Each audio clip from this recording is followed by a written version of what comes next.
Mesdames, Messieurs, bonjour et bienvenue dans votre émission Namotema Yakufungama qui vous a toujours été présentée par votre frère, votre ami Jerry Mukuna des pères et des mères. Comme je l'ai toujours dit, je soutiens la proposition de loi sur la congolité de M. Tiani. Likambo Oezali, il y a Mikolo Oyo Ezali, Kozala des pères et des mères. Pour cela, des pères et des mères, kanisate que yo occupé ma poste régalien Oyo, Yambo Kanabiso. Pour lelo Oyo, Bana Congo, Baza Miswa Kufungama, Bana Congo, Balingli Susu, Masekite, na Mboka na Bango. Émission Oyo Ezali Pona, Shikito Mushashino, le président, l'homme qui murmure à l'oreille du chef. Et également pour Tango Fort, l'honorable, le futur honorable, pour Kalamingite, Bazo voté, Azokuma honorable. Viens bien, Ateka Pongi nae, Pona Bapeti nae, Sogi Balali, Yazongi, Akegolala. Actuellement, Kinshasa, nous lui souhaitons un bon séjour pour Kalate, Arozanapsuna Mabele, Napoto, Ezali Susupona, Ange Tassar TV, officiel, Maman na Allégresse, na Sengi Nabino Bolanda, chaîne wana pour Ezana Makambu, ya Kitoko. Émission o ezapona Adje Bintou ozali ndeko na ngai, émission oyo ezapona ba Congolais nyonso oyo balingaka Allegra TV, émission oyo ezali pona honorable Jean Moutala, Poutou de Alola de Bruxelles, Chai Mukenge Chai, et puis pona les amis de César Ngadi nyonso. Bino Bolanda ngai, nazana esengo mingi ya ko se retrouver sur le lot. Ah, on a plateau Oyo. Pendant que bêta, ma solo ya Congo net naïf sarabino. Au moni Congo est comme un niveau moko boye ozo kenenango o batuming bazo comprendre te. Yango lelo ba préféré na bango ba combattre au lieu ba soutenir.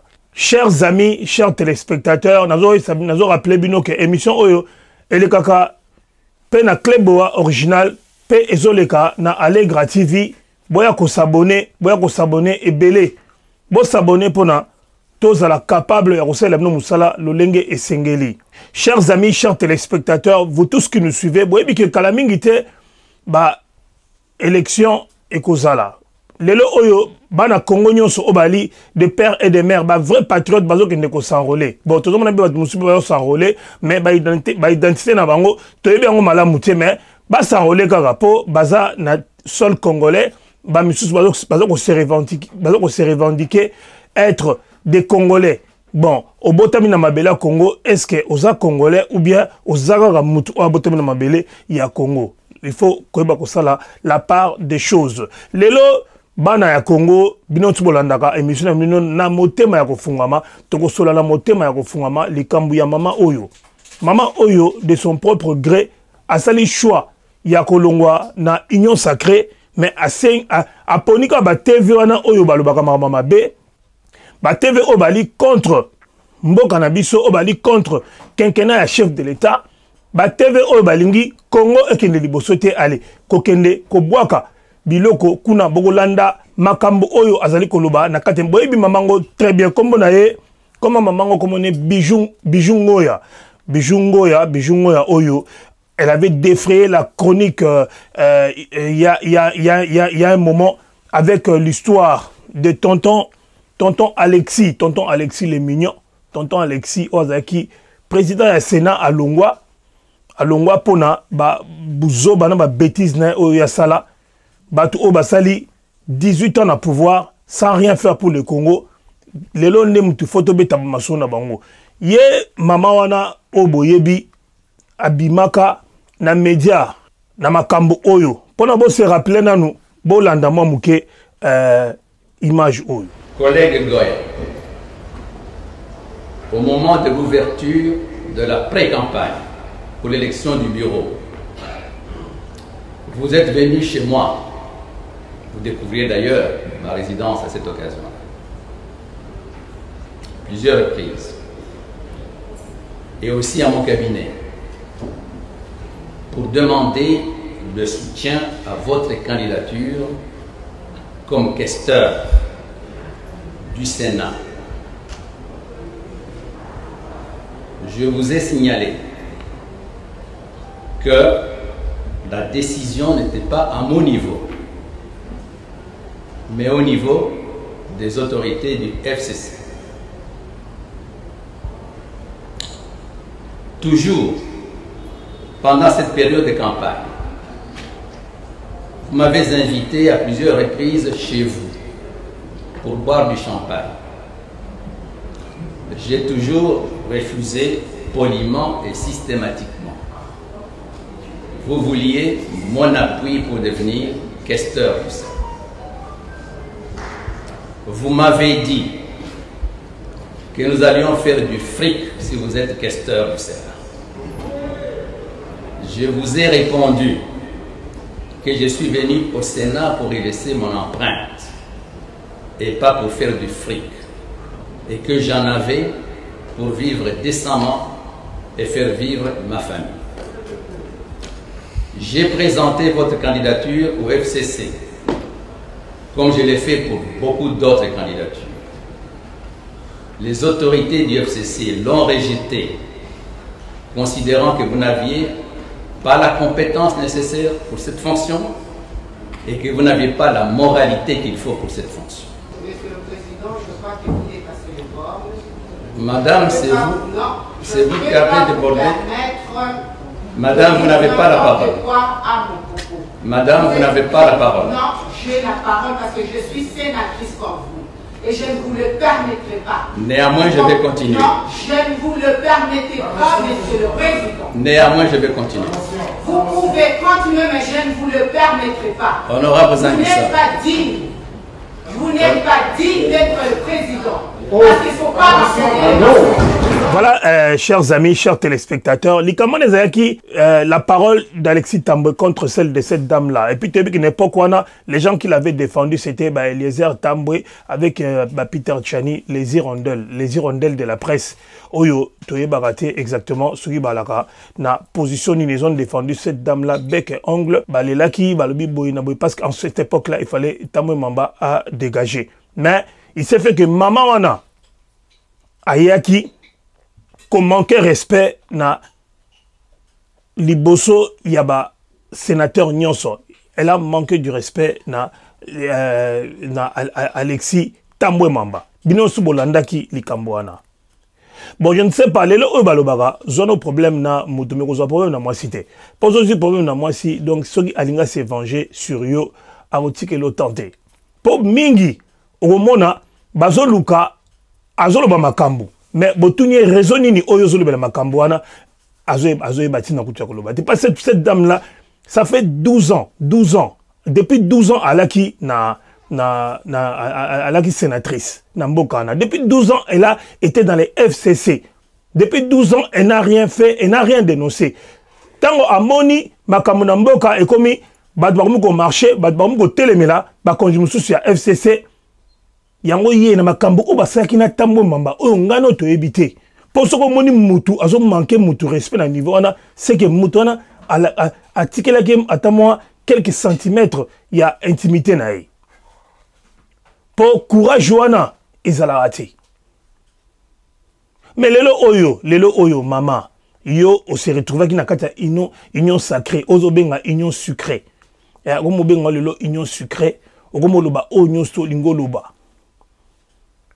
Okeko pona ba etando oyo esika ba liko finga mukonzi ya mboka parce que na ebité lelo oyo eloko tuza ko lukeza mboka ekende liboso to mboka ezonga sima bande ko na ngai po mutu asala ke mboka wana lelo oyo ezwa quand même ezoma allure moka bien que Congo lelo ba comme lobela ngona échiquier international c'est Félix Antoine Tshisekedi Tshilombo qu'on se le dise.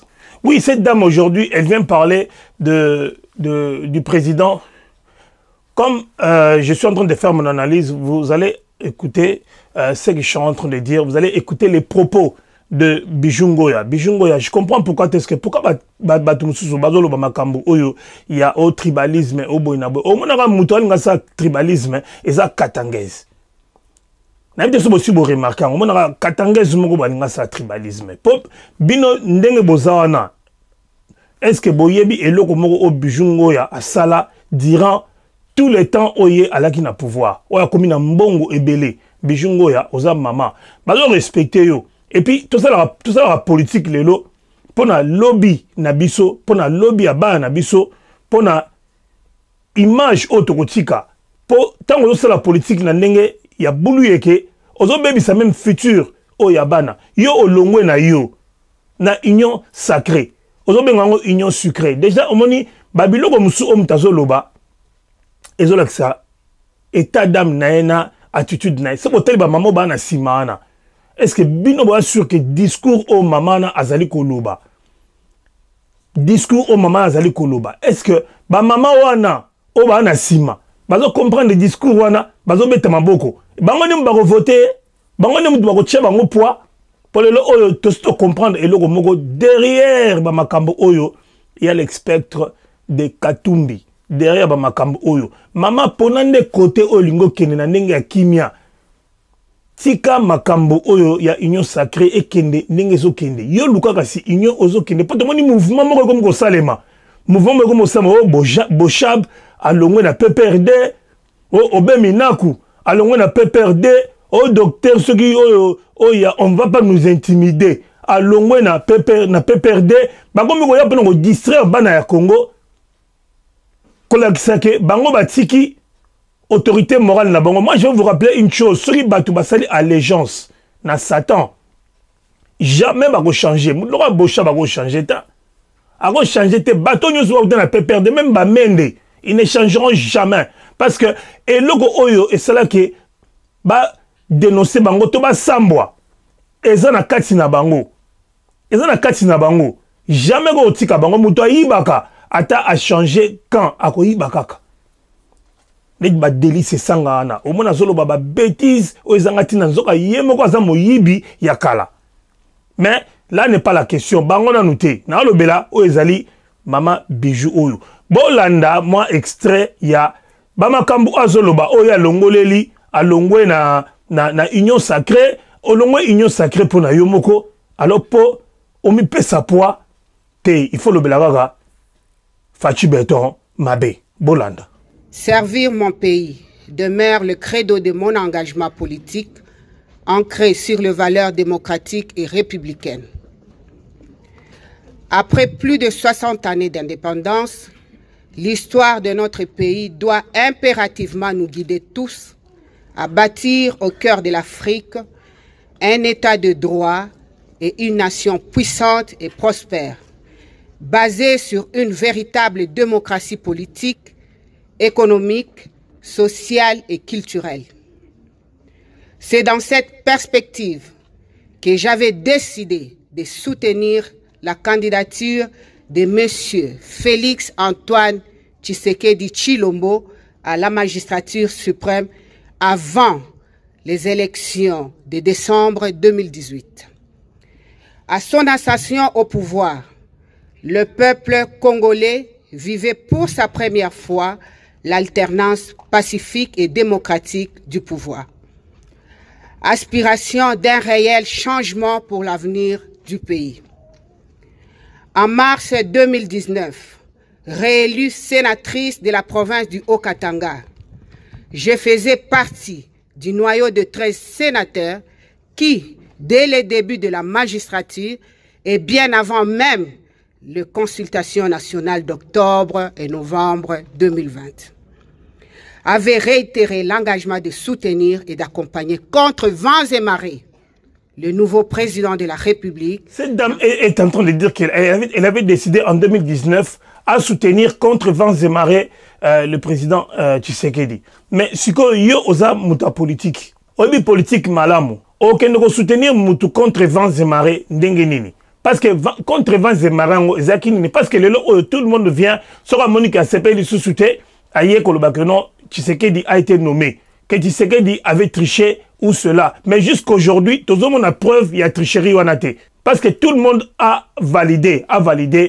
cette, cette élection-là. Tout le monde l'a validé. Mais à l'époque où on a eu au décidé de soutenir Félix Tshisekedi, ezaki pona azaki toko, ezaki pona ozana ma lien d'affinité naie ou bien pona ozana mawa naie ou bien pona nini. Non, je vous ai toujours dit que la politique moninga azate na politique ezaka ba intérêt yango maman azola qui ça pour sauver vie politique na parce que ça fait plus de 12 ans oyaza sénatrice asala pe loko mokote pour les gens qui n'ont rien fait durant 18 ans les oyo ba komo ya ko pesa ba leçon na ba biso oyo ba komo ko pesa leçon na Tshisekedi pourquoi Tshisekedi a commis président de la République et pourtant ba président ba leka na Congo wana tout monde ba teba o mata pona ko loba maman nazaki nien durant tout le temps où elle a travaillé avec Kabila to boye baka ke non ye azalaka makambu boye tangu ba ko so problème na Alexis les Mignons to ba ko so problème na Alexis les Mignons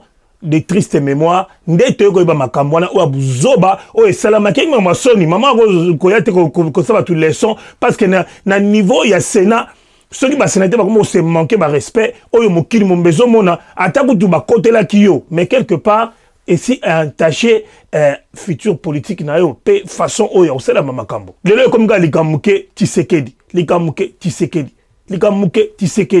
na soutenaki Tshisekedi pona donc bo soutenir Tshisekedi po boya po boyiba mais on se rend compte que oza maman na aza millionnaire maman na bozo mona maman na aza millionnaire ana mbongo ebele oyo azwa sikoyo alingaki aya suna ba cop et pas Tshisekedi mais ba cop ana ezo simbate pour apparemment on dit que Tshisekedi azo boaka mbongo mais batu wana ba olela mpiaka ba mona moyen ba coopérer na Tshisekedi ate parce que Tshisekedi azo céder ata ndambu ya terrain te bandeko na ngai na ibisabino vérité moko fachi ayibaka te azo détourner pe eloko moko te onyo subat bazako loba eza makambo lokuta parce que lelo oyo ndenge za wana na Congo batu il faut batika koyiba il faut bayekola makambu ya koyiba te yango kala mingi te to la concept oyo ya botika koyiba to wana ko dénoncer muto zoyiba to ko chaye panzi likolo ti batu oyo balandelaka makambo ya miyibi ba o contrôlaka makambo oyo moyibi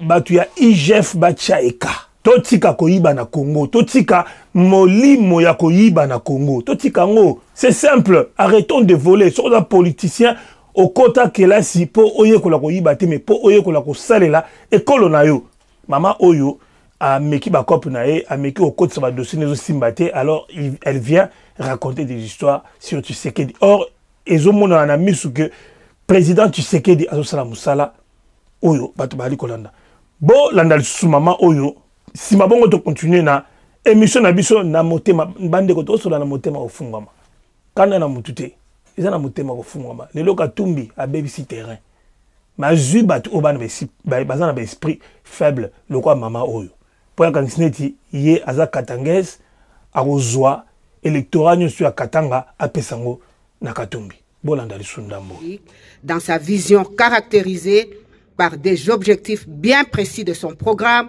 d'action durant l'exercice de son mandat au sommet de l'État. Il s'agissait notamment de l'amélioration du bien-être de la population, la pacification de tous les territoires nationaux et surtout le rétablissement de la sécurité et de la paix à l'est du pays. Elle est en train de parler de l'amélioration de la vie des Congolais. Elle est en train de parler de la sécurité. Comme vous avez entendu, Mama Oyo, le chef de l'État, Namaele Nae, a tchaki état de siège pour Nanine. Bangone mba hoteli mina makamnyo sur malam oisama na Congo.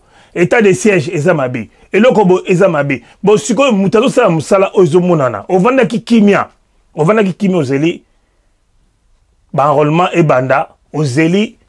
Bando beta masolo ya 2023 pour omonango cop. Pour monango kopo isa bango nga bijungo ya naza awa ngape naza pe na poa ngape na bato belé mais mabe wana eza politique ya mabe eza politique ya mabe vani na muto moni ba intérêt na yote alors ba proposer quelque chose lobi te tika na sauter sur l'occasion pour na panza na ndenga mabe biloko wana toko kele nango mosikate pour ceux qui te nimboka na biso ebonga. Ce n'est pas de cette manière de Tokobongisa Congo. Non, pas du tout.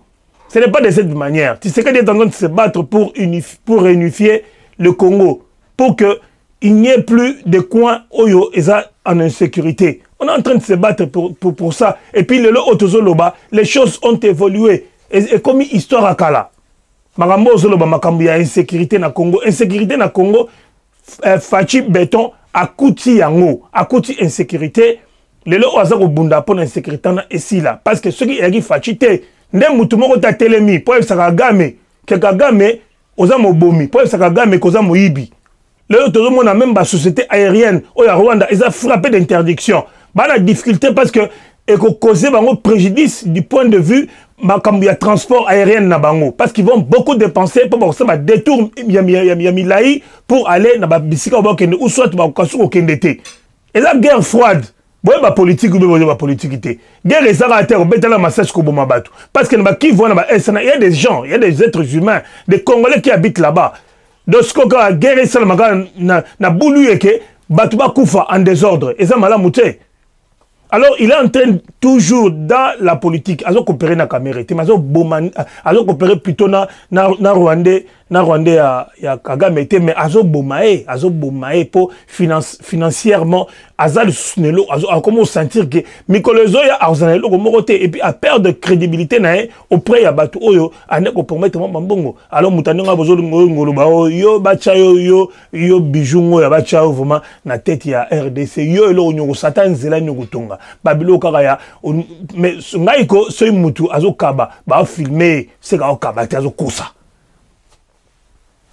ozokabate ozokosa boninga babilo moko boko pesi ba mama moko maputa ba mama moko boye ba si ba komba mibange ba biso ko loko osala te allez pesi moko maputa cameraman ya ko filmer to sala ka pe makambo to ekola pe ko sala makambo na nkuku to ko sala makambo na nkuku pendant aux élections 2023 et comme peine pendant aux élections makambo ya élection makambo ya élection et banda pour Obanda Bamakelele Nayo pour chercher à déstabiliser le pauvre Congolais qui ne cherche que à sortir de la misère dans laquelle il se retrouve.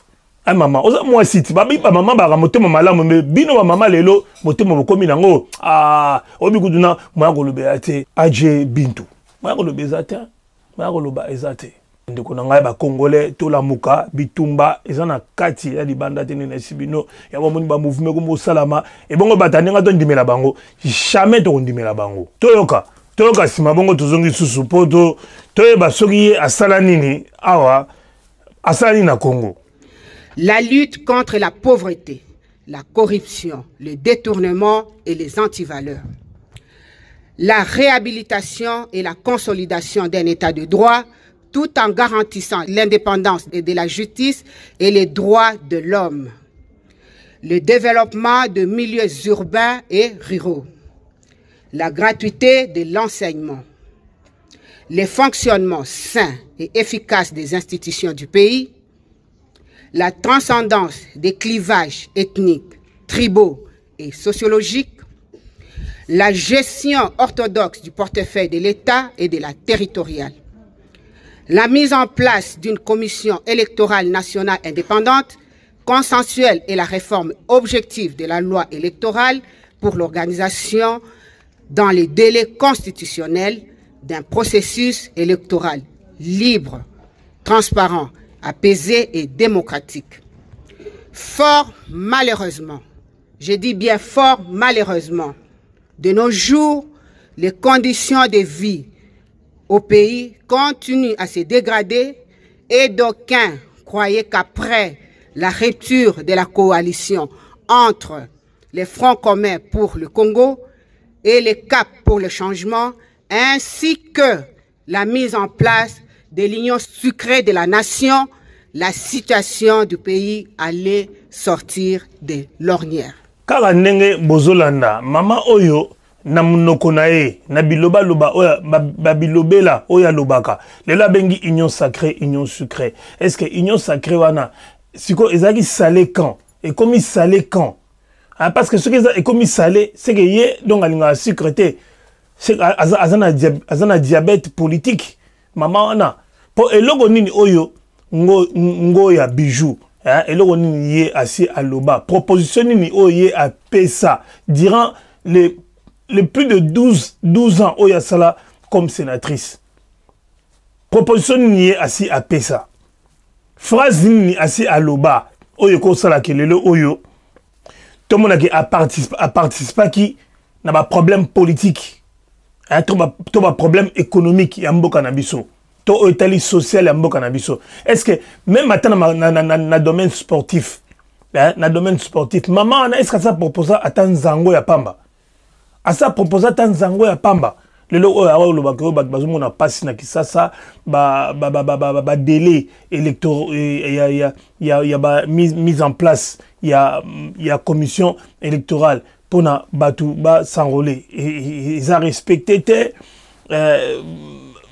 droits de l'homme ils ont respecté il y a pas de liberté mais toujours rêvé toujours mona mutukaka avant dikaka na tongo motema na epeli moto ndenge asalaka tambwe mamba yango lelo alinga sala président Fachi. Faut comprendre le mot. Président Fachi a serré bango tellement fort. Bazoko ka kosa eloko moko tianga bango kima. Bango kima po cop bango kima po cop et kufi, cop ezate. Ouais, ça ma sorcellerie en 3D. Et la sorcellerie en 3D au eloba professeur Ventouze. Sorcellerie en 3D. C'est regrettable de voir quelqu'un qui quitte une plateforme de son propre gré. Na choix nae, bon mais quand on golanda le sous, pour moi on a banana magambo kala, maman B. Bon on a maman fait faire il y a FCC. Deng ba lobela ka etango afingaka vie na bango. Pour azaradia impoli bandakala mama o. Nous femmes du FCC, nous sommes réunis ce jour pour examiner le contour de l'incident malheureux survenu à l'hémicycle du Sénat lors de sa dernière plénière du 30 avril 2020. Les femmes du FCC constatent que l'honorable sénatrice Bijou Goya a, au cours de cette plénière, pris la parole sans autorisation préalable et s'est livrée à une escalade verbale injurieuse à l'endroit de l'honorable président du Sénat, Alexis Tambwe Mwamba. Les femmes du FCC regrettent que, lors de sa sortie médiatique du vendredi 1er mai 2020, l'honorable sénatrice Bijou Goya ait poursuivi son entreprise en traitant de pervers l'honorable président du Sénat. Les femmes du FCC fustigent et dénoncent la montée en puissance de la manipulation politique et de la désinformation dans le but de discréditer l'image de marque de l'honorable président du Sénat. Les femmes du FCC rappellent que l'honorable Goya n'a pas agi en tant que femme, mais plutôt parlementaire et politique. Et qu'à ce titre, ces initiatives qui doivent se conformer au règlement intérieur du Sénat et aux us et coutumes parlementaires ne peuvent pas rester sans repose politique. En cas de réaction, il ne faut pas la transformer en combat féministe. Les femmes du FCC rappellent que l'honorable Goya n'est pas à son premier forfait du genre. Il n'y a donc pas lieu de crier à la victimisation féministe. Bolandi binomorot. Bomoni agimta FCC. Agimta FCC bomoni nani o lipasa lokuta ya Kanambe. Bomoni balati malgré que ba profiter ki na époque wana pona kolata ba masque pona Covid po ba mona bangote. Bango kine bazolobela mama wana. Bomoni bazolobela abandi kala abana makambo kala. Abana makambo kala ya ko mankaka ba respect ya ko luka ko sala moi ba manigance ko sala moi ba manigance on est sur au rejoindre ensemble kenango na nenga tosito ebi kozo kende e pa katumbi po e pa Kabila au monde bo sucer Kabila ta le Kabila comme mpiaka 680 ekei Olive Lemba leli 680 oyo kuta monate mobala kosae bino ne mona ole bambongo wana 680 tout Olive Lembe amone logote bo sucer Kabila siko sili alors beaucoup moluka siko boke ne pas ya Katumbi tout boke ne pas Matata Mponyo tout boke ne pas Vital Kamerhe po bango ba pesa batala te po ba luka pouvoir po ba ebike bana bango ba congolais te il faut pas misambongo po peut-être ba voter bango po lo nyo sala lo nyo lo ba proposer pour la relance économique ya Congo Et le tes maman. Donc laisse tomber. Arrête de trop parler, arrête de dire des bêtises. Bien au contraire, il évolue de mal en pire.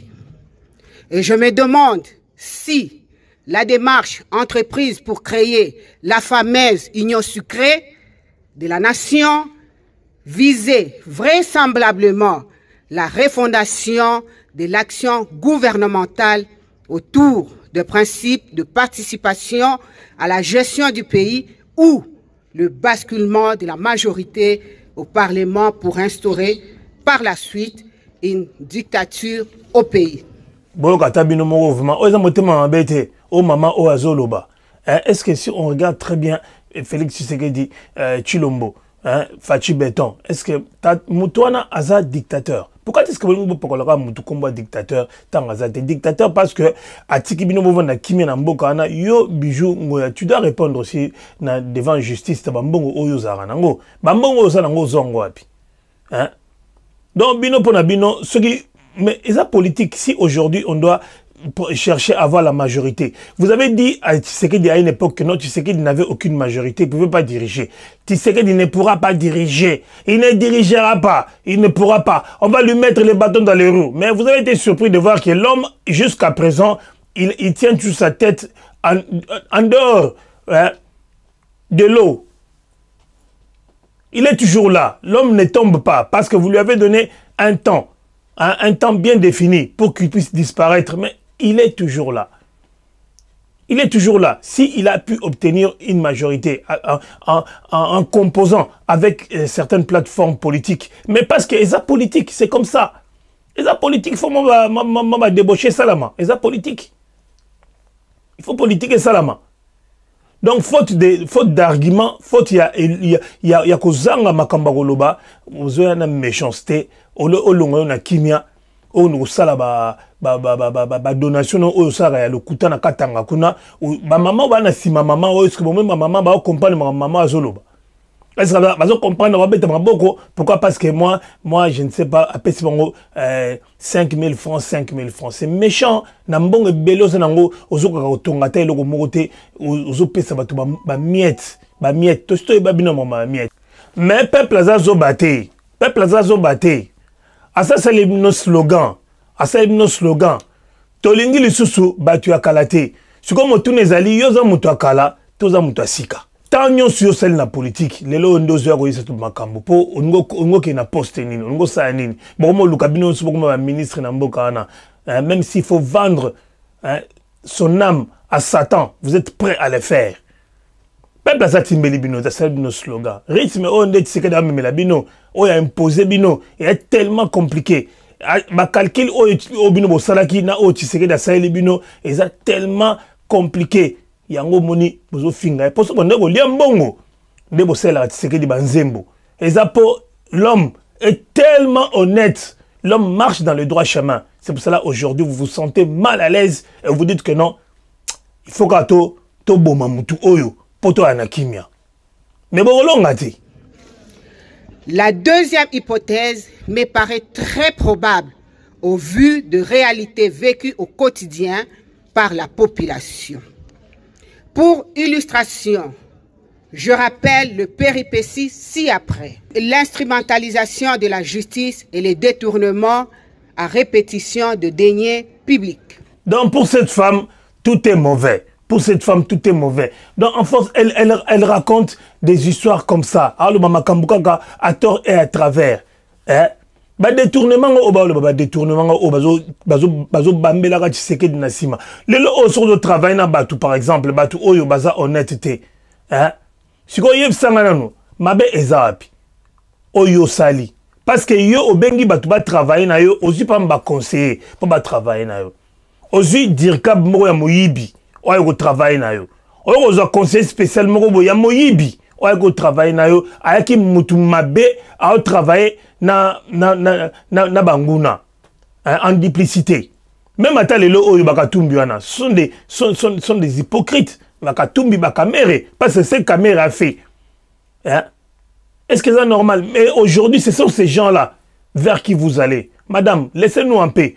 Bon, comme ma lobidon, moi écoute na si ça, tina suka ya teme na kozwa oya suka oya lobi tina ye alongweli pour comprendre que alobi eloko moko te po alongwe na ye soko longwe na yo kobenga media ya mabe te neti media na mabe na place oleka wana place oleka media mabe pola kobenga batu te pona koya koloba makambo bokolonga fachi te.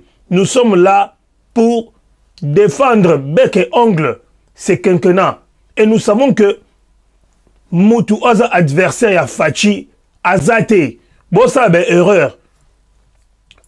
erreur moko grave ya ko longwaga pene ya fachi po fachinde aza futur politique na bino po ndenge zawana boko tuna ngai impere kenda wapi botuna ngai impere kenda wapi kainebe boko tuna ngai pe PPRD ekenda wapi po kalaming te boyoko Kabila a démissionné a longwa na PPRD boko mona po Mobutu alongwa na PPRD liwande e faire démissionner. Ce qu'après Mobutu nanga akumba impère nani même propre bane mo bakokati. Je retire mon soutien au président de la République et reprends ma liberté politique. Je répète encore, je retire mon soutien au président de la République et reprends ma liberté politique.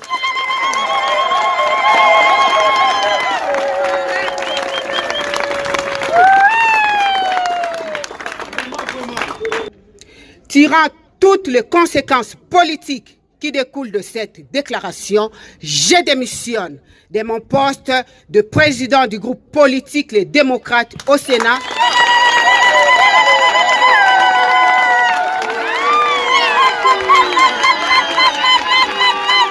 A démissionné à Sali 18 ans. À Sali 18 ans na Kabila a démissionné a yibi bambongo ti a yibi bambongo tababetele maboko. Babetele maboko ba comprendre même biloko alobité so ba tuni bango aloba nini to yebi eloko alobité to yebi na bisote. Bandeko na ngai peuple congolais loko so telema kaka guerre ezobundama na est monguna azozonga sima azoya liboso te tocha elika epai ya chef de l'État makambo azoloba nde tokolanda oba musuba koloba tokolanda te mutachaki achaki état de siège eza mukonzi mboka mutachaki état de siège solo to mona ba succès to mona ba bunagana ezonga ba mboka ebele ezozonga c'est grâce aux bonnes décisions que le chef de l'État a pris. Parce que si c'était un chef qui était imbu de sa personne, si c'était un chef qui voulait juste qu'on puisse chanter pour lui, azala orgueilleux, pour le otomoni bandeko mingi, baluka bangunda na bango, neti bibi kapingana, asona mboka ni nero babatami, aluka ngunda nae, donc il commence à insulter les chefs de l'État.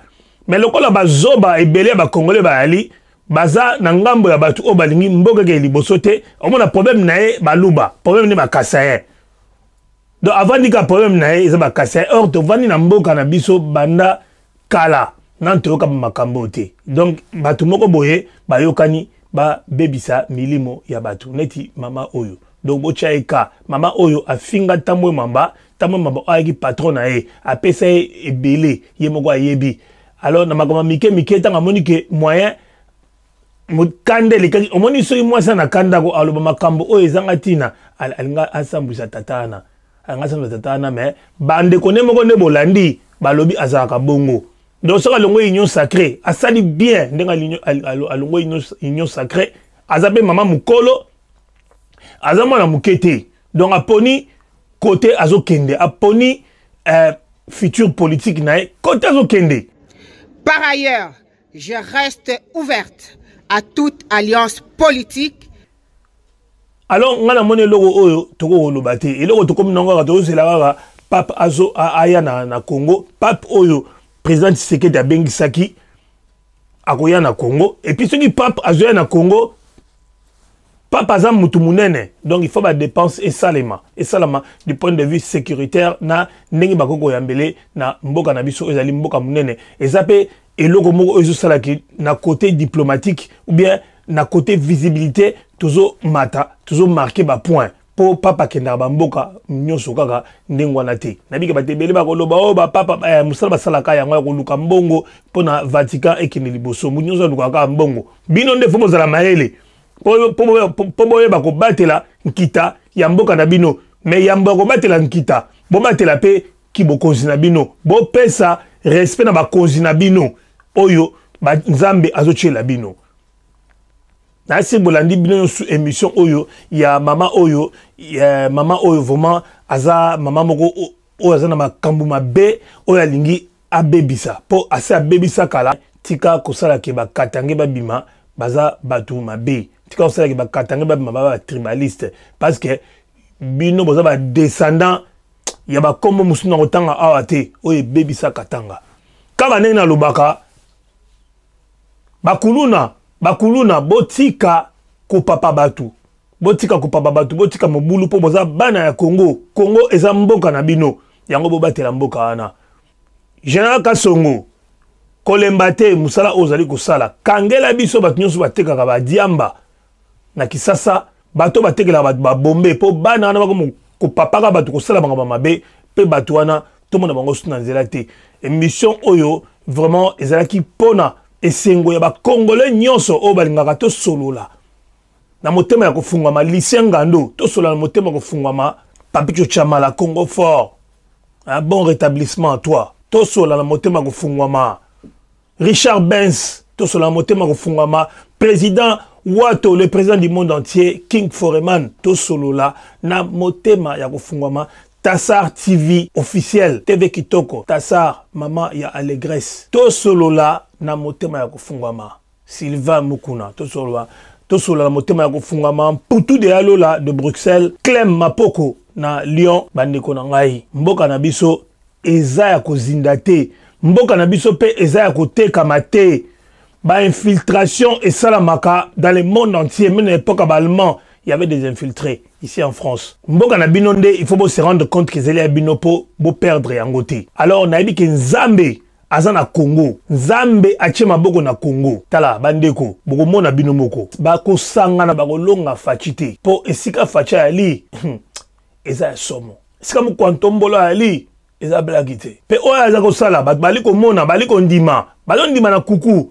Mais na miso batu bazo chatembe banzela ezobima na kati ya mabele ba entreprise mususu oyo kufaki komi ko telema gratuité bangambe bele ozali ko salema na yebi ke bato bele ba yiba ki po ba bebisa bandeko na ngai na sepeli mingi ko sola la bino susu na poko lelo. Je vous rappelle que cette émission ezoleka na Cléboa original ya Tango Fort l'honorable le futur honorable po basi ba voter vie moko ya bien oyo ateka pongi na e pona baleki na e soki balali pongi ici maya zongi na ndako émission oyo ezoleka na Allegra TV oyo ezali eza TV na bino Allegra TV bandeko na ngai boya bo s'abonner na Allegra TV bo s'abonner na Allegra TV pour esala kitoko. Valentin Kaditou mon frère, vraiment je salue tout le monde batu nyonso oyo balandaki émission oyo vraiment Nzambe apambola Congo, Nzambe apambola bino tous ba congolais toko kufa ba congolais